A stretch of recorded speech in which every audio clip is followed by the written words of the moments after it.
છે ને એ પાછા સ્વરૂપ કોટીમાં નિત્ય થઈ જશે પાછા. એ સ્વરૂપમાં જ રહેલા છે. સ્વરૂપમાંથી કારણમાં આવ્યા, કારણમાંથી કાર્યરૂપ પ્રકટ થઈ ગયા. સ્વરૂપમાં એ માનવું જ પડશે ને પાછું બધું. ભગવાનના સ્વરૂપની અંદર જ બધાની સ્થિતિ માનવી પડશે.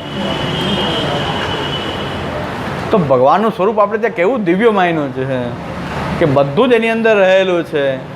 અને જ્યારે આપણે સેવ્ય સ્વરૂપના રૂપમાં એની સેવા કરી ત્યારે એ સાક્ષાત આપણે એમાં બધું આવી ગયું પાછું.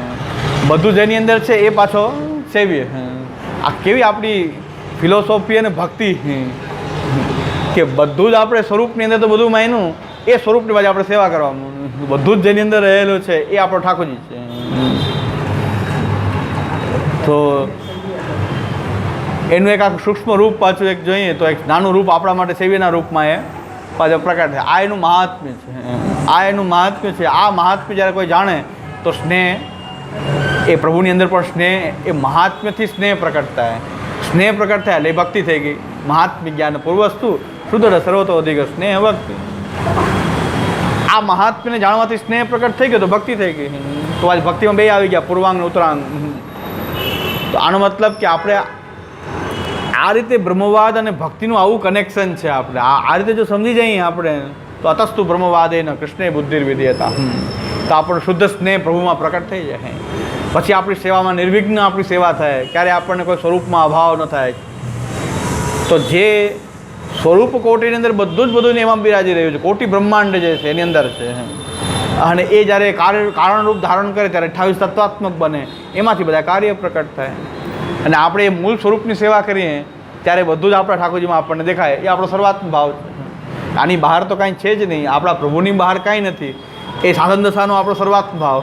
અને એ વધતો એ બધે વ્યાપ્ત બની જાય એ ફલ દશાનો સર્વાત્મ ભાવ થઈ ગયો. અને મહાપ્રભુજી કહે છે સર્વાત્મ ભાવથી તો બોલીએ કોઈ આગળ કોઈ સ્ટેજ ભક્તિનું હોઈ શકતું જ નથી. આ છેલ્લું સ્ટેશન છે સર્વાત્મ ભાવ. એ સર્વાત્મ ભાવની આવી સિક્વન્સ આવી છે, સ્વરૂપ કોટી, કારણ કોટી, કાર્ય કોટી. અને એ સ્વરૂપની અંદર આપણે બધું જ જોવા માંડીએ કારણ કે આપણે સ્વરૂપનું જ્ઞાન છે આપણને. અને એ આપણને આપણા પ્રભુમાં જોવા માંડીએ કે આની બહાર હવે કંઈ જ છે જ નહીં. તમે એવો સર્વમ મમ દેવ દેવ. આની પાછળ હવે આની બહાર કંઈ હોઈ શકે જ નહીં. એ મારો ઠાકોરજી છે. આની બહાર હવે કંઈ જોવા પણ જ નથી. અને એ ભાવ પછી સેવા કરતાં કરતાં વધતા આપણને એના સિવાય જ કાંઈ ન દેખાવા મળે ત્યારે આપણે માનસિકતા, પરામતા, સર્વાત્મ ભાવ, આ આખું પુષ્ટિમાર્ગનો બેઝિકથી લેવલથી હાઈ લેવલ સુધીનું પુષ્ટિમાર્ગ આ છે. આના સિવાય બીજી જે કાંઈ પણ કોઈ વાત કરતું હોય એ પુષ્ટિમાર્ગથી વાત નથી, કાંઈક બીજી વાત છે. આખું ફિલોસોફી, તત્વદર્શન, આપણું કર્તવ્ય અને આપણું લીલા, અને આને આપણે લીલા રૂપે જોઈ રહ્યા છીએ. એ સ્વરૂપનું કારણમાં પ્રકટ થવું ને કારણમાંથી કાર્ય પ્રકટ થવું ને એક લીલા છે. એની આ લીલા છે. સર્ગ, વિસર્ગ, સ્થાન, પોષણ, ઉતિ, મન્વંતર. એ લીલાના રૂપમાં ભાગવત એને વર્ણવિત કરી દે એટલે લીલોપદેશ થઈ ગયો. કર્તવ્ય ઉપદેશ, તત્વોપદેશ, લીલોપદેશ બધું એકબીજામાં સર્વમમયમ છે. તત્વોપદેશને કર્તવ્યથી અલગ ન કરી શકો, કર્તવ્યને તમે એ તત્વથી અલગ ન કરો, એનાથી લીલાને અલગ ન કરી શકો. એ સર્વમમયમ એ આપણો લીલોપદેશ પણ આ જ છે. હવે એની લીલાને આ માણવી તો ભાગવત આપણને બતાવે છે કે જો આ બ્રહ્મની જે લીલા જે છે એને આટલું આવું એનું રૂપ છે. એ ભાગવત આપણને વિસ્તારથી બતાવી દે છે. એ આપણો ભાગવતનો વિષય થઈ જશે કે લીલાને કેવી રીતે આપણે એનો અનુભવ કરવો. વાર્તા પ્રસંગમાં વારંવાર આવે છે. ઘણાને એમ થાય કે આ બહુ બોમ્બાસ્ટિક વાત લાગે છે. વાર્તા પ્રસંગમાં આવે કે લીલા રસ મેં મગ્ન વહે કે રહેત. બસ આ જેને આ સતત આ જ્ઞાન રહેતું હતું, બસ લીલા રસ મેં એ સદા મગ્ન વહે કે રહેત. એ લીલા રસમાં સદા મગ્ન એ રહેતા. હા, કારણ કે એને આ સતત આ ચિંતનમાં રહેતા. હા, અને મહાપ્રભુજીની કૃપાથી એમને દ્રઢ થઈ ગયું હતું. આપણે દ્રઢ કરવાનો પ્રયત્ન કરીએ તો આપણને પણ આ એક લીલા જ ચાલી રહી છે. એમાં કોઈ બહુ મોટી વાત એક લીલા ચાલી રહી છે. તો લીલા રૂપે આપણે એને માનતા થઈ જાય. સદા લીલા રસમાં મગ્ન વહે કે રહેતે. એ સદા લીલા રસમાં એ મગ્ન એ રહેતા.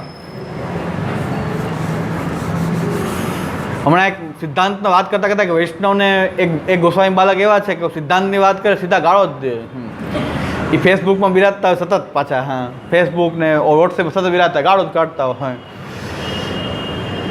એમાં એક વૈષ્ણવને કંઈ ગાળ દીધી હમણાં. એ મને ફોન કર્યો એણે કે બહુ ગાળ, મારા નામથી ગાળ દીધી સિદ્ધાંત. મેં કીધું અમને તો 2 વર્ષથી જ દે છે. તો અમને જરાય ચિંતા 2 વર્ષથી સતત ચાલુ જ છે. અરે કાંઈ ચિંતા કરે તમને એક પડી ને, આ તો અમને તો ટેવાઈ ગયા છે. એટલે લીલા રસ મેં મગ્ન વહે કરે તે અમને કાંઈ અસર ન થાય. અમને એ લીલા રસ, આ એક લીલા છે તો લીલા રસ મેં મગ્ન વહે કે રહેતે. એટલે અમને તો આ કાયમી કોઠે પડી ગયેલું છે. 2 વર્ષ સતત દે છે તો ભલે જ દે. તો તમને એકાદ પડી તો તને કામ થઈ ગયું ને, તો ભાઈ 2 વર્ષ સતત ચાલુ જ છે. એટલે અમે તો ફેસબુક જોતાય નથી, ફેસબુક ને આગળ કાંઈ જોતોય નથી હોતો. પણ કોઈક મને કહે કે ચાલુ છે, ચાલુ રાખો. એ બિચારા હમણાં કંટાળી ગયા કે હવે કાંઈ રિસ્પોન્સ આવતો ને શું કરવું. આપણે રિસ્પોન્સ ન કે શાસ્ત્રની વાત કરો તો રિસ્પોન્સ આપી, ગાળોનો રિસ્પોન્સ આપીને શું કરવું. તમારા મા આવા, બાપ આવા, દાદા આવા, બધાને ગાળો તેને દેવી ને દો. પાછી એની લિમિટ ગાળોની ક્યાં સુધી પહોંચે? દાદા, બાપ દાદા જે ભૂતલ પર બિરાજતા ન હોય એ નહીં પહોંચે. અને એ પાછા આપણે કમભાગ્ય છે કે પુષ્ટિ માર્ગમાં ધર્માચાર્યના પદ ઉપર બેઠા હોય. આનાથી વધારે કમભાગ્ય બીજું શું હોય? કે જેને શાસ્ત્રની વાત કરવી નથી, ગ્રંથની વાત કરવી નથી, કેવલ ગાળો જ આપવી છે. તે એક વૈષ્ણવમાં ગાળ પડી, મને કે મારું નામ લઈને ગાળ દીધી ફેસબુકમાં. મેં કીધું તમે દઈ દો, લીલા થઈ જાય સરખી. સઠે સાઠ્યમ જે આ ભાષા સમજે તમે એક દઈ દો ને, એમાં શું વાંધો? ધર્માચાર્ય જેની મર્યાદા છોડતા હોય, તમે શું કામ મર્યાદા રાખો? તમારે એક દઈ દો એટલે આ બંધ થઈ જશે. એની એવું છે સામે કોઈક દઈ દે એટલે બંધ થઈ જાય. જે કરશો તો બીજી આવશે. એના કરતાં હવે સામે તમે જોરદાર દઈ દો એટલે વાત પૂરી થાય. અમને તો મેં કીધું કંઈ રિસ્પોન્સ જ નથી આપતા, કારણ કે અમે તો એવા ટેવાઈ ગયા છે કે લીલા ચાલી રહી છે. કારણ કે મધ્વાચાર્યજી તો એમ કહે છે કે સાગરનું ઘૂઘું થઈ રહ્યું છે એનો અર્થ એ વિષ્ણુ જ છે. જગતનો કોઈ પણ શબ્દ છે એનો અર્થ વિષ્ણુ થાય. એટલે મેં કીધું મધ્વાચાર્યજીને યાદ કરી લે કે ગાઢનો અર્થ એ વિષ્ણુ જ થાય. એને એમ થતો થાય ગાઢનો અર્થ આવો થાય, પણ અમે તો કંઈ વિષ્ણુ અર્થ થાય છે. મધ્વાચાર્યજી કહે છે કે કોઈ પણ અવાજ છે એનો અર્થ, કોઈ પણ સાઉન્ડ સાગરમાંથી ખાલી ઘડ ઘૂઘું અવાજ આવતો હોય તો મધ્વાચાર્યજી કહે છે એનો અર્થ તો વિષ્ણુ જ થાય. શબ્દ ગમે એ હોય, અર્થ વિષ્ણુ છે. અને એ ગમે એ બોલતા હશે કદાચ, અર્થ વિષ્ણુ હશે. શ્રી કૃષ્ણ શરણનો એ લીલા છે, આનંદ કરાવે છે. લીલા રસ મેં મગ્ન વહે કે રહેતે. ભગવાનને આવા પાત્ર વિના આનંદ ન આવે શું કરે? આવા પ્રકટ કરે જ છે. પ્રકટ કરે છે આપણે સહન કરવા જ પડે ને. ભગવાને પ્રકટ કર્યા છે ને, આ મોડેલ એના જ છે ને. તો હવે એ જે ગાળો આપતા હોય તો આપણે ગાળોને માણીએ. બીજું શું, આપણે ખબર પડે કેટલી ગાળો કેવી પ્રકારથી આપી શકાય એ જાણવા તો મળે ને. એ ગાળોનું એક વિજ્ઞાન તો છે આખું. એ ગાળને કેટલી પ્રકારથી આપી શકાય, કેવા રીતે આપી શકાય. એટલે સભ્ય સમાજના લોકો તો સાંભળી પણ ન શકે ને બોલી ન શકે. હું એનું વર્ણન કરવા જાઉં તો મુખમાંથી મારાથી મોઢામાંથી નીકળે નહીં. એવા પ્રકારના શબ્દ પ્રયોગ એ કરે છે. આમાં કઈ સિદ્ધાંત ચર્ચા છે, કઈ શાસ્ત્ર ચર્ચા છે? હા, એટલે એ લીલા છે કાંઈક. હવે લીલા તો છે જ ને, ભગવાનની કંઈક આવી લીલા તો છે. આવા મોડલ પ્રકટ કરીને રાખ્યા છે તો આપણે એને માણવા જોઈએ. બીજું શું કરીએ? ભગવાને પ્રકટ કર્યા છે. આ વખતે જો બધાને એમ થયું કે મોદીને ગાળ દઈ દઈને એને પછાડી દેશો. એ બધાએ ફાયદો કરાયો. એટલે બધાને એને ફાયદો જ મળ્યો. જેટલા લોકો એને ઉપર ટાર્ગેટ કરતા હતા એટલો ફાયદો થયો. એનો પ્રચાર વધારે વધ્યો, એટલો પ્રચાર થયો વધારે. તો ઉલટાનો વિરોધીને એમ થતું હતું કે અમે પાડી દઈશું આમ કરીને. કેટલો ફાયદો થાય છે કોકને વગર પૈસાની એડવર્ટાઈઝ થઈ જાય, વગર પૈસાની એડવર્ટાઈઝ થઈ જાય. અને એ પાછો એ જવાબ નથી આપતો. એનો મતલબ લોકો એમ સમજે કે બધાને આનાથી ઈર્ષા થઈ રહી છે, આ વ્યક્તિથી બધાને ઈર્ષા થઈ રહી છે. તો એનો ફાયદો થઈ ગયો ઉલટાનો. એને ધાર્યા કરતાં વધારે આવ્યા કે 300 પાર પણ વધારે થઈ ગયા. હા, એની ઈચ્છા કરતાં વધારે થઈ ગયું.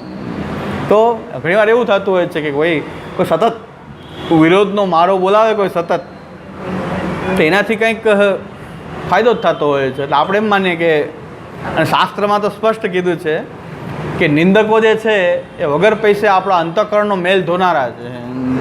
ધોબી પૈસા લઈએ, ખાલી કપડાં ધોવા હોય ને ધોબી પૈસા લઈએ, આપણો અંતઃકરણના મેલ એ નિંદકો સતત આપણે ધોઈ નાખતા હોય છે. કેટલી સાદી લીલા, ભગવાનની લીલા કેવી છે.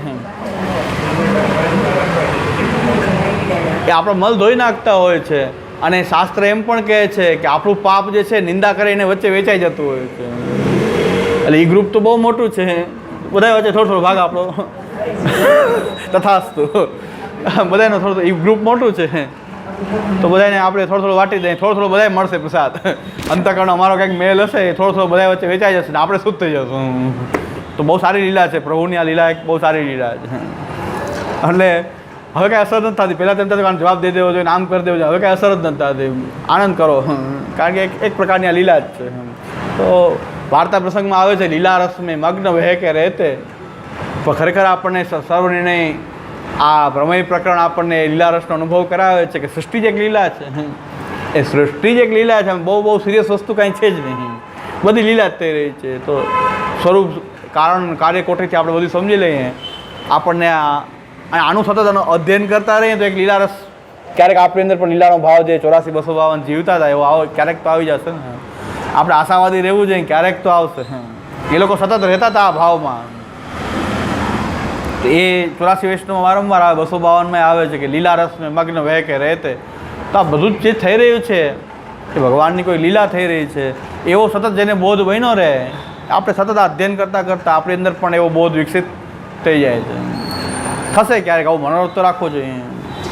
તો આપણે હજી આજની કારિકા જે છે, પહેલાં તો પ્રતિબિંબવાદ, પછી બુદ્ધિ. હવે બુદ્ધિ જે છે એ માયાવાદીની અંદર અવિદ્યાની પ્રોડક્ટ બુદ્ધિ.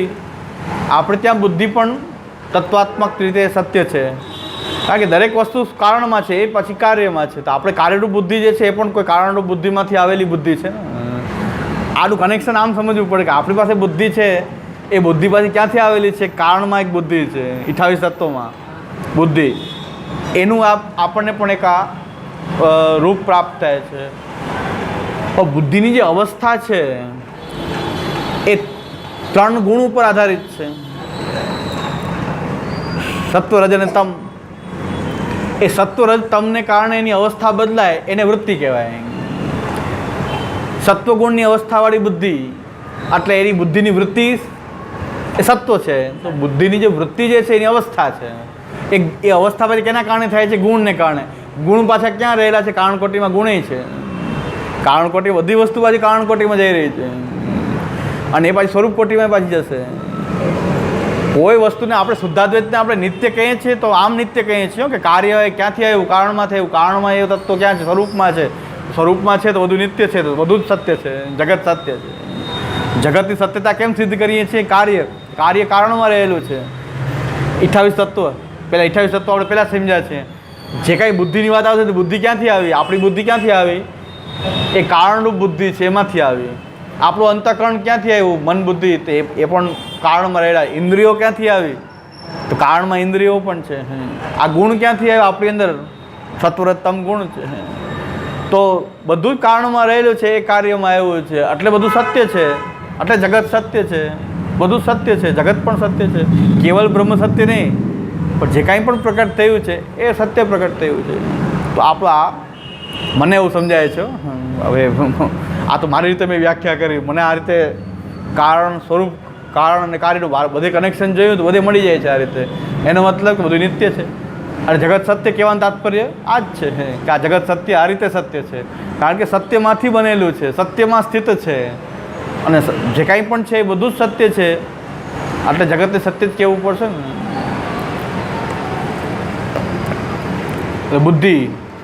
બુદ્ધિની જે વૃત્તિ છે એની સ્થિતિ છે એ પાછી ગુણને કારણે થાય છે. અને એના કારણે જાગ્રત અવસ્થા, સુષુપ્તિ અવસ્થા, સ્વપ્નાવસ્થા એના કારણે જ પ્રકટ થતી હોય છે. સંશયાવસ્થા, નિશ્ચયાવસ્થા એ બુદ્ધિના અવસ્થાઓના ભેદને કારણે છે. પછી સુખ અને દુઃખની નિષ્પત્તિ. તો સુખ દુઃખ શું છે? એ અંતઃકરણના ધર્મ છે. સુખ દુઃખ, અંતઃકરણમાં સુખ દુઃખનો અનુભવ થાય છે. એમાં પણ સત્વાકાર, એ સત્વગુણ જે છે એના વધવાને ઘટવાથી જે કંઈ વધઘટ થાય છે સત્વગુણમાં એ સુખની સ્થિતિ છે. અને તમોગુણની જે વધઘટ છે એ દુઃખ છે. સુખ દુઃખનું કારણ પણ આ ગુણ જ છે. એટલે એ પણ ગુણ જ, સુખ દુઃખ પણ એ ગુણને કારણે છે, એના તરતમ ભાવને કારણે છે.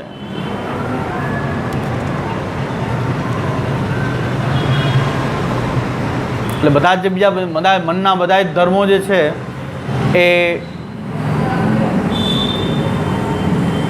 એ ઉત્પન્ન અને વિલય થવું, ઘટાદી રહ્યું નાન્યથા એમ કહે છે. ઘટની જેમ એનું ઉત્પન્ન થવું ને નાશ થવું. મનના જે ધર્મો જે છે એનું ઉત્પન્ન થવું ને નાશ થવું એ પણ ઘટની જેમ જ સમજવું જોઈએ. ઘટની જેમ કેમ?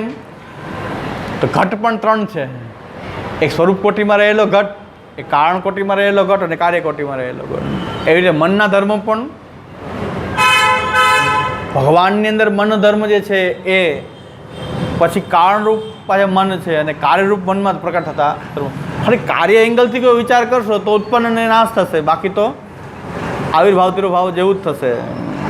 અરે એકને એક વસ્તુ ઘટાદી રીવ એમ કીધું છે, ઘટની જેમ સમજી લ્યો મનના ધર્મોને પણ ઘટની જેમ સમજી. એક ઘટ જે છે ભગવાનને ઘટ નામનો કન્સેપ્ટ ભગવાનની અંદર રહેલો છે, એને પરાવાકમાં રહેલો છે, સ્વરૂપ કોટી થઈ ગઈ. પછી પાછો એક ઘટને પ્રકટ કરવાની જે માટી પૃથ્વી વગેરે તત્વ પ્રકટ થયા એમાં પણ ઘટની સ્થિતિ છે અને એમાંથી બહાર આવેલો એક ઘટ છે. 3 થયા, સ્વરૂપ કોટી, કારણ કોટી અને કાર્ય કોટી. એ મનના ધર્મને પણ આ રીતે સમજી લેવું જોઈએ. અને આ આવિર્ભાવ અને જે તિરોભાવ જે છે ભગવાનની શક્તિ છે. આપણે એમ કહેશું કે ભગવાનની શક્તિ છે, એ લોકો શક્તિ માનવા તૈયાર નથી. બ્રહ્મને તો એ નિર્વિશેષ અને નિર્ધર્મક માને છે, એટલે ત્યાં એની શક્તિ હોઈ શકે નહીં. આપણી આ આવિર્ભાવ અને તિરોભાવ જે છે એની શક્તિ છે. હવે આપણે 140 કારિકા સુધીનું જે વિચાર છે મેં ગુજરાતીમાં સાદી ભાષામાં લઈ લીધો. હવે આપણે મૂળ ટેક્સ્ટને સમજી લઈએ. આ સ્વરૂપ કોટી, કારણ કોટી, કાર્ય કોટીની જેમ આપણી ભણવાની પદ્ધતિ પણ આવી જ છે કે પહેલાં એનું ગુજરાતીમાં નિરૂપણ, પછી મૂળ ટેક્સ્ટ સાથે નિરૂપણ, ફરી પાછું એનું ગુજરાતી. આ સ્વરૂપ કોટી, કારણ કોટી, કાર્ય કોટી, એક કારિકાને 3 વાર આપણે સમજીએ. એક પહેલાંનો જનરલ વિચાર કરીએ, પછી ટેક્સ્ટ સાથે એનો વિચાર કરીએ સંસ્કૃતમાં, પછી એ સંસ્કૃતને પાછું ભાષાંતરથી સમજાવીએ, ઉદાહરણ આપીને ન સમજાતું હોય તો એક કારિકાને આપણે 3 વાર લઈએ છીએ. હકીકતમાં ઘણાને પ્રવચનમાં વાંધો એ જ છે કે વારંવાર એકને એક વાત રિપીટ બહુ કરે છે. એટલે ભાઈ મેં કીધું રિપીટ કરું છું આટલું અને આ 15-20 વર્ષ થઈ ગયા રિપીટ કરતાં કરતાં તોય ન સમજ્યા તો શું કરવું? તોય પૂરેપૂરું સમજાતું તો નથી, તોય પાછા એ વાત સમજાતી તો નથી. આટલું રિપીટેશન કર્યા પછી વાત સાચી છે, રિપીટેશન થતું જ હશે, વારંવાર રિપીટેડ થયા જ કરે. પણ એને દ્રઢ કરવા માટેનો બીજો કોઈ રસ્તો શું? વસ્તુને સમજવા માટે આપણે એને એકને એક વસ્તુને વારંવાર આપણે સમજવી જ પડે. પણ મને દ્રઢ થઈ જાય છે એકદમ, સિદ્ધાંત મને એકદમ પાકા થઈ જાય, દ્રઢ થઈ જાય. એટલે ઘણા આ વખતે ઘણા વાંધો લીધો કે અપસિદ્ધાંત થયો છે, તો હું ડંકાની ચોટ ઉપર કહી શકું અપસિદ્ધાંત નથી થયો, કારણ કે મને દ્રઢ થઈ ગયા સિદ્ધાંત. એટલે ક્યાંય આગુ પાછું થાય નહીં. કોઈ જતાંય ઘણાને લાગ્યું હોય તો મેં તો આપણે ચર્ચા કરો. મને દ્રઢ છે કે સિદ્ધાંતથી કાંઈ આજુબાજુ થઈ શકે નહીં, કારણ કે 15-20 વર્ષથી મને દ્રઢ થઈ ગયા છે, કારણ કે વારંવાર એકને એક વસ્તુ બોલીને તો મને તો દ્રઢ થઈ ગયું. હવે કેમ ફેરફાર થાય?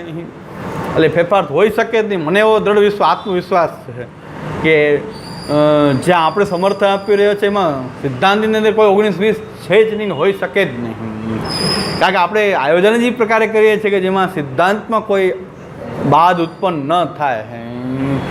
એટલો વિશ્વાસથી કહું છું. મને તો વિશ્વાસ, આત્મવિશ્વાસ હોવો જોઈએ, અભિમાન નથી, અભિમાન નથી, પણ એટલો વિશ્વાસ તો હોવો જ જોઈએ કે આપણે જે વસ્તુ આટલા વર્ષોથી વાંચીએ છીએ, ભણીએ છીએ, સમજીએ છીએ, તો પછી શા માટે ફેરફાર થાય? પછી એમ 19-20 થવાનું કોઈ કારણ જ નથી. સામાન્ય બાબતોમાં કોઈ કહેતો હોય ભોગ ન ધર્યો, મેં કીધું ભોગ ન ધર્યો તોય છાટ ચોકીને કહું છું તોય સિદ્ધાંત ભાગ નથી. લ્યો, ભોગ ન ધરાતો હોય ને તોય સિદ્ધાંતનો ભાગ નથી. કારણ કે હવે સમર્પણનો સિદ્ધાંત છે, પ્રસાદ ખાવાનો સિદ્ધાંત નથી. આપણો સમર્પણનો સિદ્ધાંત છે. અસમર્પિત વસ્તુનામ તસ્માદ વર્જન માત્ર, અન્નપ્રસાદી વસ્તુનામ તસ્માદ વર્જન માત્ર નથી કીધું મહાપ્રભુજી ક્યાંય. બહુ સીધો સ્પષ્ટ સિદ્ધાંત છે કે જ્યાં પ્રભુની સેવા માટે સમર્પણ છે, અને સમર્પણનો દાયરો તો બહુ મોટો છે. સમર્પણ બહુ કંઈ સામાન્ય વસ્તુથી માપી શકાય એવું નથી, બહુ મોટો દાયરો છે. એ આપણે પોતાના સેવક રૂપે જોતા હોય તો જ ખબર પડે કે આપણે સમર્પિત છીએ કે નહીં. બાકી ભોગ ધરીને ખાતા હોય એ સમર્પિત ના હોય. મુખિયા ભીતરે ભોગ ધરીને જ ખાય છે, એને ભોગ ધરેલો પ્રસાદ મળતો હોય તો એ સમર્પિત કહેવાશે ના કહેવાય. સમર્પણને પ્રસાદને આપણે, મેં કોઈ પ્રશ્ન કરે એટલી વાટ જ જોઉં છું. મને પ્રશ્ન કરે કે આપ સિદ્ધાંત હતો તો હું એને સમર્પણનો સિદ્ધાંત સમજાવવાની તૈયારી છે. 8-10 જણાને સમજાવી દીધો મેં. 8-10 જણા મળવા માટે આવ્યા હતા મને આ બાબતમાં, મેં એને સમજાવી દીધું કે સમર્પણ 1-2 કલાક સમજાવ્યું. લગભગ 4:30 થી 6:30 સમર્પણનો સિદ્ધાંત. તમે મને ચેલેન્જ કરો કે આપ સિદ્ધાંત છે તો હું તમને સમજાવવા તૈયાર છું. તમે ચેલેન્જ તો કરો કે આપ સિદ્ધાંત છે તો હું તમને સમજાવું, હું તૈયાર જ છે. તો આવ્યા હતા વૈષ્ણવ મારી પાસે વૈષ્ણવ આવ્યા તો મેં 2 કલાક સમજાવ્યા. હા કે એ જ વાત છે. આપણે મેં કીધું આપણે પૈસા વાપરાય એક પૈસાની આજ્ઞા ઠાકોરજીને લીધી. આપણે એક પૈસા વાપરીએ છીએ તો એ ઠાકોરજીના સમર્પિત અસમર્પિત દોસ્ત તો ત્યાંય લાગશે. તો ખાલી ખાવામાં વિચાર આવ્યો તમને?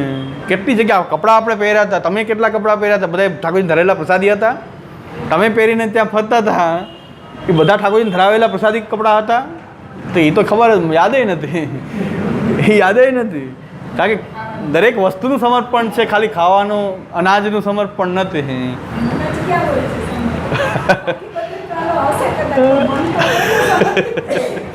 એટલે આપણે મેં કીધું સમજવાની વાત છે કે મહાપ્રભુજી આપણને અસમર્પિત વસ્તુ નામ તસ્માદ વજ્રમ આચરિત કીધું છે. તો આપણે વ્યવહારે સારી રીતે નભાવી શકીએ. વ્યવહાર નભાવવામાં ક્યાંય આપણું સમર્પણ આપણને નડતું નથી. નહીં અસમર્પિત થાય તો તમને એવો ભય છે કે અપસિદ્ધાંત થઈ જાય, અપસિદ્ધાંત થઈ જાય. અપસિદ્ધાંતનો એટલો બધો ભય શું કામ રાખવો? આપણે સિદ્ધાંત પ્રમાણે રહીએ છીએ તો અપસિદ્ધાંતનો સાવચેતી રાખવી, પણ ભય રાખવાની જરૂર નથી. સાવચેતી રાખીએ કે થઈ ન જાય, એની કાળજી તો પૂરેપૂરી રાખવી જ પડે. પણ એટલો ભય રાખીને ભયમાં જ જીવવું કે અપસિદ્ધાંત થઈ ગયો, અપસિદ્ધાંત થઈ ગયો, તો એવી કોઈ આવશ્યકતા નથી. એટલે કોઈ ચેલેન્જ કરે તો આપણે તૈયાર છે. 8-10 જણા વૈષ્ણવ, 8 વૈષ્ણવ આવ્યા તમારી પાસે સમજવા માટે, તમે સમર્પણનો સિદ્ધાંત સમજાયો કે ભાઈ આપણે કપડાં પહેર્યા હતા એ સમર્પિત હતા કે પ્રસાદી હતા? બોલો એ કહો. ઠાકોરજીને ધરેલા કપડાં પહેર્યા હતા આપણે બધાએ, તમે પહેરીને ફરતા હતા, ઠાકોરજીને ધરેલા કપડાં હતા, ઠાકોરજીને અંગીકાર કરાવ્યા હતા. પૈસા આપણે વાપરતા હતા, એ ઠાકોરજી પાસેથી દરેક પૈસાની આપણે થોડી આજ્ઞા લીધી છે? એક વસ્તુ પહેલાં આજ્ઞા લો ને પછી વાપરો, એવું કર્યું છે આપણે? ક્યારે કરી શકીએ આપણે? ના, એવું તો ક્યાં દીધા. તો પછી ખાલી એક ભોગ ધરવા માટે જ આ સવાલ છે. ઠાકોરજીને ખાલી અનાજનું ભોગ ધરવું એટલામાં જ સમર્પણ યાદ આવે આપણને? કેટલી જગ્યાએ યાદ ના આવ્યું, આમાં જ યાદ આવ્યું? તો બહુ વિચારની એ વસ્તુ છે. પણ મેં પૂછે તો આનંદ આવશે, આપણે જવાબ દઈશું. એટલે હું તો આનંદથી સ્વીકારું છું. કોઈ તમે પ્રશ્ન કરો, ચેલેન્જ કરો, પ્રશ્ન કરો તો હું જવાબ આપવા તૈયાર છું. બાકી પુરુષોત્તમ નથી તો નહીં તો પ્રશ્ન થાય ત્યાં જ જવાબ આપી દઉં. પુરુષોત્તમ હોઉં સાક્ષાત તો જ્યાં કોઈને પ્રશ્ન થાય ત્યાં જ પ્રકટ થઈ જાઉં. તો જ્યાં પ્રશ્ન થયો નથી પ્રકટ થાઉં હું. પણ આપણે બધે પ્રકટ ન થઈ શકીએ, સર્વવ્યાપી ન થઈ શકીએ, તો આપણે બધે ફરી તો શકીએ. એટલે હું બધા એ પ્રસંગમાં સતત ફરતો હતો, બધી જગ્યાએ બધી મુલાકાત લેતો હતો, બધી જગ્યાએ સતત. એટલે મેં કીધું આપણે સર્વવ્યાપી ન થઈ શકીએ પણ સર્વ જગ્યાએ ફરી તો શકીએ ને.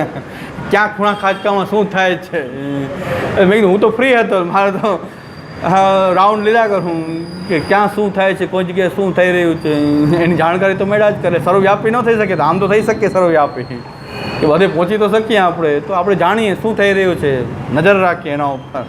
જે લોકો મને કહેતા હતા મેં કે મને ખબર છે, તમે કહો છો ઓલા ભાઈ ઓલા ભાઈ તમે એ મને ખબર છે, ઓલાની મને ખબર. તમારે કહેવાની જરૂર નથી, બધું ખબર છે, સર્વવ્યાપી છીએ. કારણ કે સતત આપણે અહીંયા એ કાંઈ કહેવાની જરૂર નથી. એક લીલા છે એ થઈ ગઈ વાત પૂરી.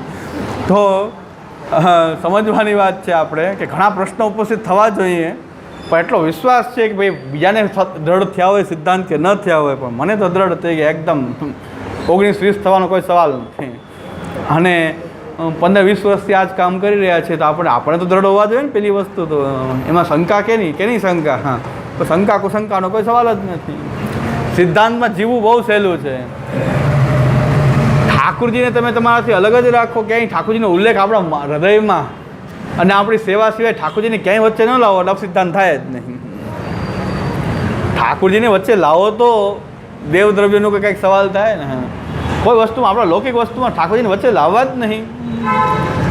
લૌકિક પ્રસંગની અંદર ઠાકોરજીને શું કામ વચ્ચે લાવવા જ જાય? તો આપણા સેવાનો અંતરંગ સંબંધ છે, હૃદયમાં ધારણ કરવાનો સંબંધ છે, લોકની વ્યવહારમાં લાવવાની જરૂર જ નથી. ન લાવો એટલે સિદ્ધાંત ક્યાંય ભંગ થાય જ. ઠાકોરજી વચ્ચે ન લાવો સિદ્ધાંત કેમ ભંગ થાય? શું કામ ભંગ થાય સિદ્ધાંત? ઠાકોરજી વચ્ચે આવે એના કારણે તમે કંઈક કોઈને પ્રદર્શન કરો હો તો સિદ્ધાંતનો ભંગ થાય. બાકી ઠાકોરજીને વચ્ચે ન લાવો. એટલે આપણે આ જનોઈ પ્રસ્તાવની અંદર મેં કીર્તને નહોતા રાખવાનું. કીર્તને નહીં, મેં કીધું લૌકિક એટલે લૌકિક જ, કીર્તન નહીં. કીર્તન રાખ્યા જ નહોતા કે ભાઈ કીર્તન શું કામ કરવા? કીર્તનમાં ધ્યાન તો હોવું ને. આપણું આ ધ્યાન લોકમાં છે અને કીર્તન ગાઈ રહ્યો છે તો અપમાન થઈ રહ્યું, કીર્તનનું અપમાન થાય કે કોઈ કીર્તન સાંભળતું તો નથી અને કીર્તન ખાલી થઈ રહ્યા છે ને આપણું ધ્યાન ક્યાંક છે. કારણ કે લૌકિક પ્રસંગમાં તો વાં ધ્યાન રાખવું પડે ને, વ્યવહારમાં લોકમાં કોઈ આવ્યું ગયું તો આપણું ધ્યાન કીર્તનમાં છે ને. કીર્તન કંઈ એવી વસ્તુ છે કે જે સતત કોઈ ગાયા કરે બેન્ડ વાજાની જેમ? એના કરતાં લૌકિક ગીત ગાવાળા ન રાખીએ કે લૌકિક ગીત ગાયા કરે. નાણાં વટીને સજન બેઠો માંડ હવે ઠાકોરજીને શું કામ વચ્ચે લાવીએ? કીર્તન કરવા 4 કીર્તન શાંતિથી કરી લ્યો ને. ઠાકોરજી સન્મુખ 4 કીર્તન કરી લે. લોકની અંદર વચ્ચે કીર્તનનું પ્રદર્શન કરવાની જરૂર શું છે? અરે બેન્ડ વાજા જ ચાલે, પછી એમાં કીર્તન વચ્ચે જે કીર્તન લાવવાની જરૂર નથી. બેન્ડ વાજા 3-4 એવા વાગતા હોય કીર્તનના અવાજ જ ના આવે. તમે ગાવો જ માં આમાં ગાવા જેવું જ નથી. આમાં તો લોકિક રીતે જે નાચવું હોય ભલે નાચ હે, કારણ કે લોકમાં તમે ઠાકોરજીને શું કામ વચ્ચે લાવો? કારણ કે આપણે એમાં ધ્યાન નથી તો પછી કીર્તનનું અપમાન થશે. કીર્તનનું અપમાન થશે કે આપણું ધ્યાન નથી, કોઈનું ધ્યાન નથી, બધાનું વિધિ જોવામાં ધ્યાન છે. કીર્તનીય કીર્તન કરતો હોય એના કરતાં 4-5 કીર્તન બધા સાથે મળીને કરી લઈએ તો આખો પ્રસ્તાવ પૂરો થયો. પછી બધા ધોળપદ બોલ્યા તો આપણે ત્યારે શાંતિથી બધાએ સાંભળ્યા. પ્રસ્તાવ બોલ્યા હોય તો કોઈ સાંભળે નહીં. બધાને ધ્યાન આમાં હોય કે વાં શું થઈ રહ્યું છે, વાં શું થઈ રહ્યું છે, કોણ આવ્યું, કોણ ગયું, હું. એના કરતાં 2-3 ધોળ ને કીર્તન સાંજે બધા છેલ્લે બધાએ બોલ્યા, હવે બોલો, હવે બધું પૂરું થઈ ગયું, હવે આનંદથી કીર્તન કરો, કંઈ વાંધો નથી. તો આપણે સમજીએ કે ઠાકોરજીને અલગ રાખીએ લોક વ્યવહારમાં. હા, એને વચ્ચે લાવી દેશું ને તો તકલીફ થશે. એને અલગ કરી દઈએ. એ આપણો સેવાનો સંબંધ તો એક ઠાકોરજીનો છે. બહુ ઉત્સાહ હોય તો આપણે ઠાકોરજી સેવામાં બોલીને કીર્તન. આપણે એટલો આનંદ, એવો આનંદ હતો કે વૈષ્ણવ પોતાની સેવા છોડીને નહોતા આવતા. હા, જે સેવાવાળા વૈષ્ણવ પોતાની સેવા ઠાકોરજીની કરીને આવતા હતા. હા, બધા સેવા કરીને આવતા હતા. કોઈ ઉત્સાહ થાય તો કીર્તન સેવામાં બોલી લેવા. હા, ઉત્સાહ થતો હોય ત્યારે બોલવા જોઈએ. ત્યાં ઉત્સાહ ન થાય ને એમાં બધાની વચ્ચે ઉત્સાહ થાય કીર્તન કરવા. હા, એટલા કરતાં કીર્તન આપણે સેવા બધાએ કરીને આવતા હતા. જેટલા વૈષ્ણવ હતા મોટાભાગના ઠાકોરજીની સેવા કરવાવાળા હતા. બધાએ પોતાની સેવા કરીને, કોઈ સેવા છોડીને કંઈ પ્રસ્તાવમાં આવ્યું નથી. સિદ્ધાંત નથી થયો કે બધા સેવા છોડીને આવવાનું કીધું હોય. બધા સેવા કરીને આવતા હતા. અમારાથી જે બનતું અમારા ઠાકોરજીની અમે સેવા કરીને પછી જતા હતા. હા, તો કોઈ સેવા પણ નમતી હતી તો ભાઈ સેવા નમતી હોય સમર્પણ કેમ ન નભે? જો સેવા થઈ રહી છે પહેલાં તો સમર્પણ તો એની પાછળ આવતી વસ્તુ છે, તો આપોઆપ થશે જ. તો બહુ સમજવાની વાત છે આ બધી. આપણો સિદ્ધાંત જે છે એને આપણે બહુ સમજવાની આવશ્યકતા છે. અને આપણને આ બેઝ આપણને આપે છે, આ પ્રમેય પ્રકરણ આપણને બેઝ આપે છે કે આટલા વાસ્ટ એંગલથી સમજો. દરેક વસ્તુને ક્ષુદ્ર લેવલથી નહીં જોવો, બહુ વિશાળ લેવલથી જોવાની જરૂર છે. બહુ ક્ષુદ્રતાથી જોઈએ છીએ કૂપમંડૂકની જેમ. બસ એક એવી દ્રષ્ટિ છોડીને એક વિશાળ દ્રષ્ટિ રાખીએ તો આપણને ક્યાંય કોઈ ભંગ થવાનો સવાલ આવતો નથી. અપસિદ્ધાંત થાય કે નથી? ઠાકોરજીના નામે કંઈક લ્યો, ઠાકોરજીની વચ્ચે લાવો, સામગ્રી લાવો, ઠાકોરજી વચ્ચે લાવો. જ્યાં ઠાકોરજી જ વચ્ચે નથી, અહીં તો લૌકિક પ્રસંગ, વૈદિક પ્રસંગ, લૌકિક વૈદિક છે. ભગવાનને એમાં કંઈ એ છે, એ ગુપ્ત છે હૃદયમાં જ. બધાને ઠાકોરજીની ભાવના છે જ, પણ એ કંઈ બધે પ્રદર્શિત કરવાની આવશ્યકતા નથી કે લોક પ્રસંગમાં એને બહુ પ્રદર્શિત કરીએ હે ઠાકોરજીની ભાવનાને. તો આપણે લૌકિક વૈદિકને સારી રીતે જીવતા, કાપટ્યાત પણ સારી રીતે જીવતા આવડવું જોઈએ. લૌકિક વૈદિકમાં કાપટ્યાત જીવવાનું છે પણ એને સારી રીતે જીવતા આવડવું જોઈએ. એની આ ટ્રેનિંગ છે આ કે લૌકિક વૈદિકને પણ જીવી શકાય સારી રીતે. ખબર ન પડે કે આને લોકમાં લોકો છે કે નહીં. તો સગા સંબંધી જે કોઈ આવતા હોય પણ સારી છાપ લઈને જાય. કે એને એમ કે એમાં કોઈ એને એમ કે આ સિદ્ધાંતવાળા બહુ અતડા હશે ને કે બરાબર બોલશે કે નહીં બોલે. મેં કીધું આનંદથી હો, આમાં સિદ્ધાંતની વાત જ નહીં. વૈષ્ણવને કહી દીધું મેં કોઈ પ્રશ્ન સિદ્ધાંતના કરતા નહીં. એ આપણે શાંતિથી વિચારશું. આમાં કાંઈ સિદ્ધાંત કોઈને ખરાબ લાગશે અને કોઈને એમ થાય કે અમને સંભળાવવા માટે બોલે છે. મેં પ્રશ્ન બધી એકબીજાના પ્રશ્ન કરતા. મેં કીધું અહીંયા નહીં હો, એ આપણે આખું ચાલુ જ છે કાર્યક્રમ. 2 દિવસ બંધ રાખીએ હમણાં. એ કાંઈ વાત અહીંયા કરવાની નથી. ખોટો ઝઘડો ઊભો નથી કરવો આપણે. કારણ કે આમાં બધા લોક વ્યવહારથી આવેલા છે. કોઈ આપણો કંઈ બધા ભક્તિના વ્યવહારવાળા નથી, લોક વ્યવહારવાળા. તો એમાં તમે આ મુદ્દો ઉખેડશો અને પછી આપણે અધ્યયન કરાવીએ છીએ. આવજો ને તો ગમે ત્યારે પ્રશ્ન પૂછજો. હા, આ બધાની વચ્ચે પ્રદર્શન કરવું કે અમે કંઈક જાણીએ છીએ તો એમાં ક્લેશ ઉત્પન્ન થશે. તો લોકને કાપટ્યાત જીવવું જોઈએ. કાપટ્યાત જીવે તો લૌકિકને લોકમાં લોકની જેમ કાપટ્યાત રહી. તો વૈદિકમ લૌકિકમ ચાપી કાર્ય કરવાનો નાશ થયા. વૈદિકત્વમ લૌકિકત્વમ કાપટ્યાત, એ કાપટ્યાત નભાવી દેવું જોઈએ. ક્યાં રોજનું છે તો ક્યારેકનું છે, તો કાપટ્યાત એનો રોલ આપણે નભાવી દેવો જોઈએ. કાયમનું ક્યાં છે? હા, આ તો કાપટ્યાત નભાવવાની વાત છે. એટલે એક એ મેણું તૂટી ગયું કે સિદ્ધાંતવાળા જે બધા અતડા હોય ને બહુ તોછડા બોલશે ને તો ગોસ્વામી બાળકોને એવું ન લાગે. મેં કાળજી રાખી કે બીજા કોઈ આવે છે લોક વ્યવહારથી એને ન લાગે કે આ બહુ અતડાય કે તોછડાય. તો બધાને પર્સનલી મળવું, આનંદથી એની વ્યવસ્થા સાચવવી, એનો આવકાર આપવો, તે લોક વ્યવહાર છે. તો એમાં આનંદથી એવી છાપ નથી કે આ લોકો અતડા હોય, બોલે ને કાંઈક અપમાન કરશે. એવી આપણી છાપ પડી ગઈ છે ઘણા કે આ લોકો સિદ્ધાંત સ્પષ્ટ બોલી. તેનો મતલબ કે વ્યવહારમાં બહુ અતડા હશે કદાચ, પણ એવી છાપ ન પડે, એની કાળજી તો રાખવી પડે કે એવી છાપ આપણી ન પડે. ઠાકોરની કૃપાથી આપણને ટ્રેનિંગ છે આ બધી કે આપણે વ્યવહારની જીવો તો પડે જ છે ને. સંન્યાસીને આ ચિંતા નથી, સંન્યાસી લોકોને કાંઈ ચિંતા નથી. આપણે ગ્રહસ્થાશ્રમમાં રહીએ, ઘરમાં રહીએ, ગ્રહસ્થી છીએ તો આપણે બધું નિભાવવું પડશે, વૈદિક લૌકિક વ્યવહાર, અને એમાં આપણે એક બેલેન્સ રાખીને ચાલવું પડે. એટલે આપણને બેઝ તો આપણું આ જ છે. પ્રમેય પ્રકરણ એક વિશાળ દ્રષ્ટિ આપણને આપે છે અને બહુ સરળતાથી આપણે બધા વ્યવહાર નિભાવીને જીવી જાય, કોઈ ચિંતાનો બહુ વિષય ઉત્પન્ન ન થાય. તો ન પ્રતિસ્ફુરણમ રૂપરહિતસ્ય કદાચન અવિદ્યાયા તથા બુદ્ધે ન શુદ્ધત્વમ કદાચન નનુ જ્ઞાને પ્રતિબિંબે એવ ભવતું. જ્ઞાન છે ખાલી પ્રતિબિંબ જ છે એમ કહેવામાં આવે છે. સ્વરૂપસ્ય નિત્યત્વાદ, એ તો જ્ઞાન તો નિત્ય સ્વરૂપ છે. ઇતિ આશંક્ય તથા પક્ષપાત ત્રિષુ અપી કર્તવ્ય. જો તમે જ્ઞાનને નિત્ય માનતા હો તો ભાઈ સચ્ચિદ અને આનંદ ત્રણેય એવા છે, એને તમારે ત્રણેયને પણ એ પક્ષપાત એમાં માનવો પડશે. ઇતિ વક્તુમ જ્ઞાને પ્રતિબિંબ પક્ષમ દૂષયતી. આ તે જ્ઞાન ખાલી પ્રતિબિંબ રૂપ છે એ પક્ષને દૂષિત કરવા માટે આપણે કહીએ છીએ, એટલે એનું ખંડન કરીએ છીએ. દૂષિત કરવું એટલે ખંડિત કરવું. ન પ્રતિસ્ફુરણમ રૂપરહિતસ્ય કદાચન, ન પ્રતિસ્ફુરણમ રૂપરહિતસ્ય કદાચન અવિદ્યાયા સ્થા બુદ્ધે ન શુદ્ધત્વમ કદાચન. જો પ્રતિસ્ફુરણમ રૂપરહિતસ્ય કદાચ, એક તો રૂપરહિત પદાર્થનું જ્ઞાન તો નિરૂપ છે, રૂપ વગરનો પદાર્થ છે, એનું પ્રતિબિંબ પડે કેવી રીતે? પહેલું આપત્તિ તો અહીંયા આવે છે કે રૂપરહિત પદાર્થનું પ્રતિબિંબ કેમ પડે? તો ન પ્રતિસ્ફુરણમ રૂપરહિતસ્ય કદાચન અવિદ્યાયા તથા બુદ્ધે ન શુદ્ધત્વમ કદાચન. અવિદ્યાયા તથા બુદ્ધે ન શુદ્ધત્વમ કદાચન.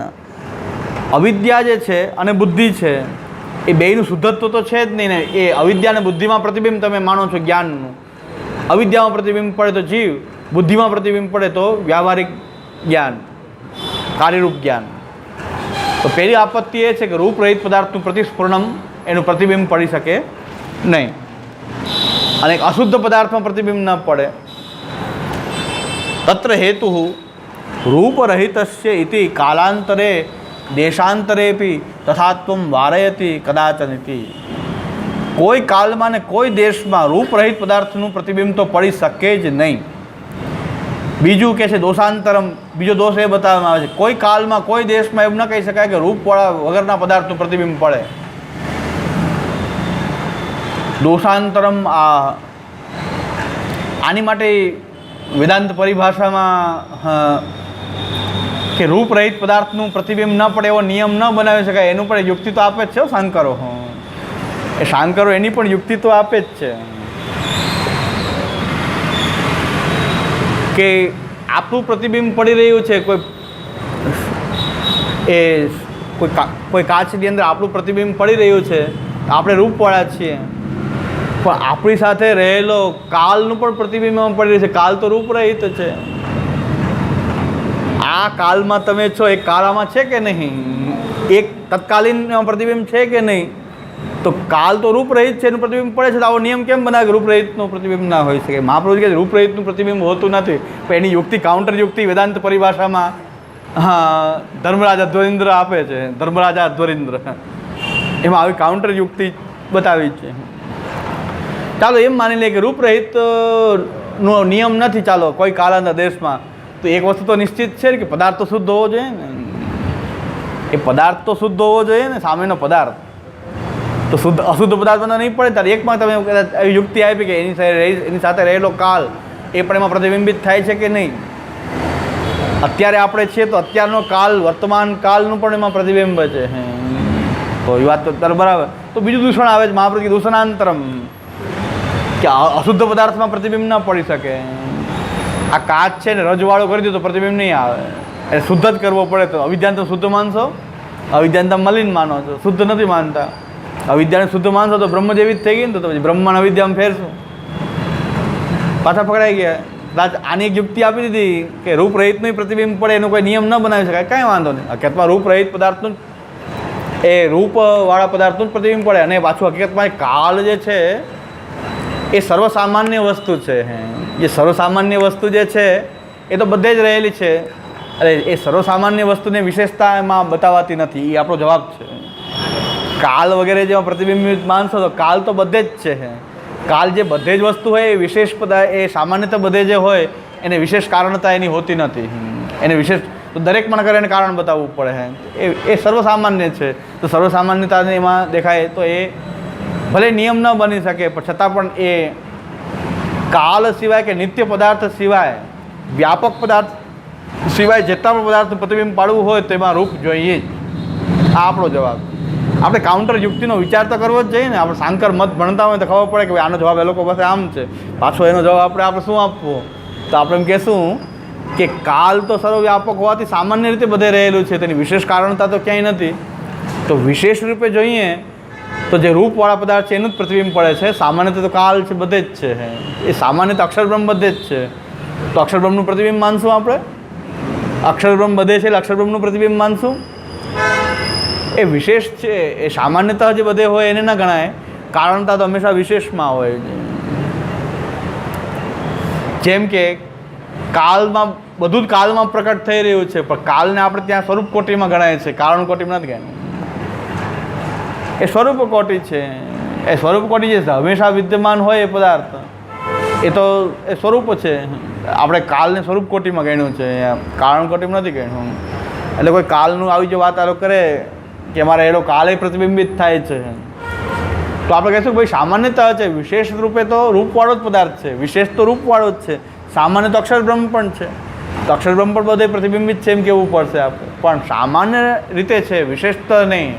તે ન્યાયશાસ્ત્રમાં એક સામાન્ય અને વિશેષ બે હોય છે. એની કારણતા પણ દરેક વસ્તુ બધી જગ્યાએ હોય એ બધા કારણમાં એનો સમાવેશ નથી થતો, કારણ કે વિશેષ નથી, સામાન્ય છે, બધે જ છે. પૃથ્વી જે છે એ ઘડાનું કારણ છે કે નહીં? પૃથ્વી જે છે એ ઘડાનું કારણ છે કે નહીં? પણ માટી જ કેમ ગણાય છે, પૃથ્વી ન ગણાય? કારણ કે પૃથ્વી તો બધાનું કારણ છે. એ તો વનસ્પતિનું કારણ છે, મનુષ્યનું કારણ છે, ઘડાનું જ નથી કારણ. પણ ઘડાનું સામાન્ય વિશેષ કારણ કયું? માટી. તો પૃથ્વી ન કહેતા આપણે માટી કહીએ. એવી રીતે પ્રતિબિંબની અંદર પણ રૂપવાળા પદાર્થનું જ પ્રતિબિંબ પડે છે. એ જે મહાપ્રભુજીનું કહેવાનું છે એ તમે આ કાલ વગેરે યુક્તિથી એનું ખંડન કરી શકતા નથી. એ આપણે જવાબ દઈએ છીએ ધર્મરાજા અધ્વરેન્દ્રનો. ધર્મરાજા અધ્વરેન્દ્ર એ ન્યાયશાસ્ત્રના બહુ ટોચના વિદ્વાન અને પાછા શાંકર મતના ટોચના વિદ્વાન. એની યુક્તિનો જવાબ આપણે આપીએ છીએ. શ્રી મહાપ્રભુજીનો બચાવ કરી રહ્યા છે કે તમે મહાપ્રભુજીનું ખંડન કદાચ થતું હોય, કોઈ માનતું હોય કે આનાથી ખંડિત થઈ જશે, થતું નથી. કારણ કે મહાપ્રભુજી આજ્ઞા કરે છે કાલાંતરે દેશાંતરે અપી તથાત્વમ વારયતિ કદાચન ઇતિ દોષાંતરમ આહ અવિદ્યાયા ઇતિ. દોષાંતરમ આ અવિદ્યાયા ઇતિ. તો બીજું દોષાંતર એ છે કે અવિદ્યા જે છે પાછું શુદ્ધ પદાર્થ નથી. શુદ્ધ પદાર્થમાં જ પ્રતિબિંબ પડે, અશુદ્ધ પદાર્થમાં પ્રતિબિંબ પડે ને. અવિદ્યાયામ પ્રતિબિંબે જીવત્વમ. તમે કહો છો કે અવિદ્યામાં પ્રતિબિંબ પડે જીવ, જ્ઞાનનું અવિદ્યામાં પ્રતિબિંબ પડે જીવ. બુદ્ધૌ પ્રતિબિંબે વ્યાવહારિક જ્ઞાનત્વમ ઇતિ સ્યાદ એવમ યદિ. તમે કહો છો કે વ્યાવહારિક જ્ઞાન જે છે એ બુદ્ધિમાં પડતું પ્રતિબિંબ છે. યદિ અવિદ્યા બુદ્ધિ વા શુદ્ધા સ્યાદ, તો તમારે અવિદ્યા અને બુદ્ધિને શુદ્ધ ગણવી પડે. તથા સદી, અને જો એ અવિદ્યા શુદ્ધ હોય, બુદ્ધિ શુદ્ધ હોય તો પછી સદંસા નામિતિ ભાવાત સર્વેશામ સર્વજ્ઞતા સ્યાદ. તો જે સદંશ જે છે બધાએ એનું પણ પ્રતિબિંબ તો પડે જ. અને સદંશોનું પ્રતિબિંબ પડે તો બધાની સર્વજ્ઞતા થઈ જાય. તો બધાની સર્વજ્ઞતા થઈ જાય. કારણ કે બધા પદાર્થોનું પ્રતિબિંબ એકમાં પડતું હોય તો બધાનું જ્ઞાન બધાને થઈ જાય, સર્વજ્ઞતા થઈ જાય, બધાની સર્વજ્ઞતા પ્રાપ્ત થઈ જાય. સર્વેશામ પ્રતિબિંબા ભાવે હેતુ અભાવાત. હવે તમે એમ ન કહી શકો જ્ઞાનનું પ્રતિબિંબ પડે, સદંશનું પ્રતિબિંબ ન પડે, હેતુ અભાવાત. એવો કોઈ હેતુ તમે બતાવી શકતા જ નથી. આનું પ્રતિબિંબ પડે તો આનું પડવું જોઈએ. તમે એક પદાર્થ કાચ સામે રાખો, જે ઊભા રહેશે એનું પ્રતિબિંબ પડે. તમે એમ કહેશો આનું પ્રતિબિંબ પડે આનું ન પડે, એમ કાચમાં પક્ષપાત ન હોય. તમે ઊભા રહેશો તમારું પ્રતિબિંબ પડશે, બીજો ઊભો રહેશે બીજાનું પ્રતિબિંબ પડશે. કોઈ વસ્તુ રાખશો તો વસ્તુનું પ્રતિબિંબ પડશે. તમે એમ કહેશો જ્ઞાનનું પ્રતિબિંબ પડે, સદંશનું પ્રતિબિંબ ન પડે, એવો હેતુ બની શકતો નથી. હેતુ અભાવાત. સર્વેશામ પ્રતિબિંબા ભાવે હેતુ અભાવાત. ઇન્દ્રિયાણાંચ વૈયર્થ્યમ. હવે ઇન્દ્રિયની તો આવશ્યકતા જ ન રહી ને. જ્ઞાનનું પ્રતિબિંબ જ પડતું હોય તો જ્ઞાન કરવામાં પછી ઇન્દ્રિયોની તો જરૂર છે જ નહીં ને. હાથની કે આંખની કે જ્ઞાનેન્દ્રિયો એની કાંઈ જરૂર જ નથી ને પછી. કારણ કે સ્વપ્નમાં જે જ્ઞાન થાય છે એમાં એકે ઇન્દ્રિયોની જરૂર નથી પડતી, છતાં જ્ઞાન થાય છે. તો જ્ઞાનને ઉત્પન્ન કરવા માટે કોઈ ઇન્દ્રિયોની, આંખની કે ત્વચાની કે કોઈ જ્ઞાનેન્દ્રિયોની જરૂરિયાત નહીં રહે.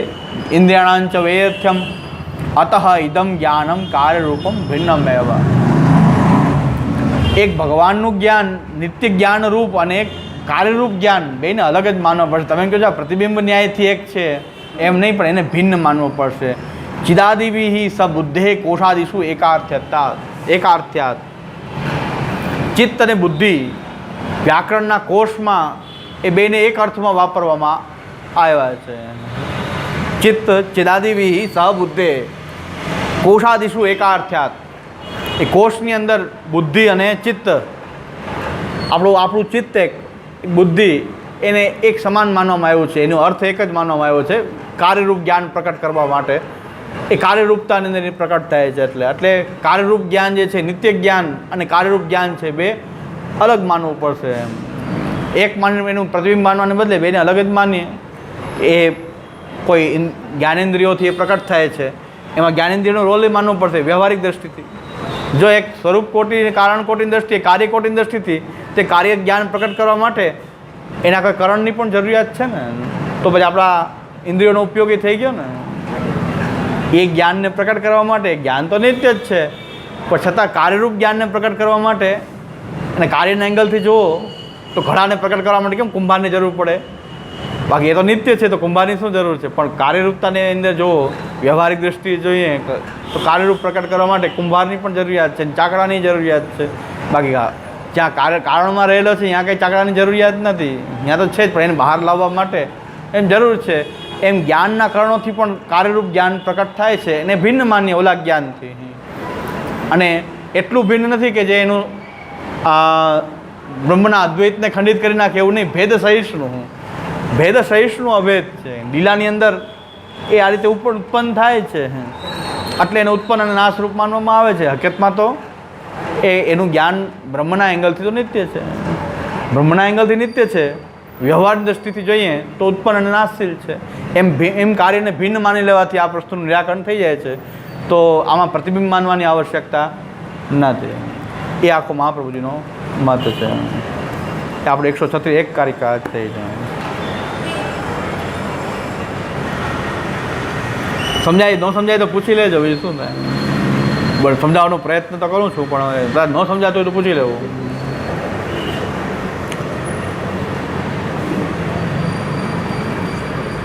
આપણા બધા જે બુદ્ધિની અંદરના જે બધા ઝાડા હોય સાફ થઈ જાય, એકદમ બુદ્ધિના ઝાડા સાફ થઈને આપણને આખા સૃષ્ટિ છે સમજવાની એક આપણને એક દ્રષ્ટિ અને એક બુદ્ધિ એક વિકસિત થાય કે આ સૃષ્ટિને કેમ સમજવી. તો એ મહાપ્રભુજીની કૃપાથી આપણે વાકપતિ વિભુદેશ્વર શ્રી મહાપ્રભુજીની આપણી કૃપાથી આવા ગ્રંથ આપણને પ્રાપ્ત થયા છે. અને એનું અવગાહન કરવાથી આપણા બુદ્ધિના ઝાડા ખુલી જાય અને આપણને બધે લીલાનો અનુભૂતિ આપણને કરવા માટે આગળ તૈયાર થાય. થોડાક લીલાની અનુભૂતિ કરવા માટે થોડાક તૈયાર તો થાય. આ બધું કરતાં તૈયારી એ થઈ જાય છે કે આપણે સમજી શકીએ કે આ જ્ઞાન અને ભગવાનનું જ્ઞાન અહીં કાર્યરૂપ જ્ઞાન કરવા માટે ઇન્દ્રિયોની પણ જરૂર છે, નહીં તો ઇન્દ્રિયોની વ્યર્થતા થઈ જશે. તો ઇન્દ્રિયો શા માટે પ્રકટ થઈ? જ્ઞાનેન્દ્રિય, કર્મેન્દ્રિય એ વ્યવહારિક રીતે પ્રકટ કરવા માટે જરૂર. બ્રહ્મના એંગલથી જોઈએ તો એ બધું નિત્ય છે, એના એંગલથી નિત્ય છે, પણ સૃષ્ટિમાં પ્રકટ કરવા માટે એને આ ઇન્સ્ટ્રુમેન્ટનો ઉપયોગ પણ છે, એનો ઇન્સ્ટ્રુમેન્ટનો ઉપયોગ પણ રાખ્યો જ છે. દ્રઢૈન ચરણ કેરો દ્રઢૈન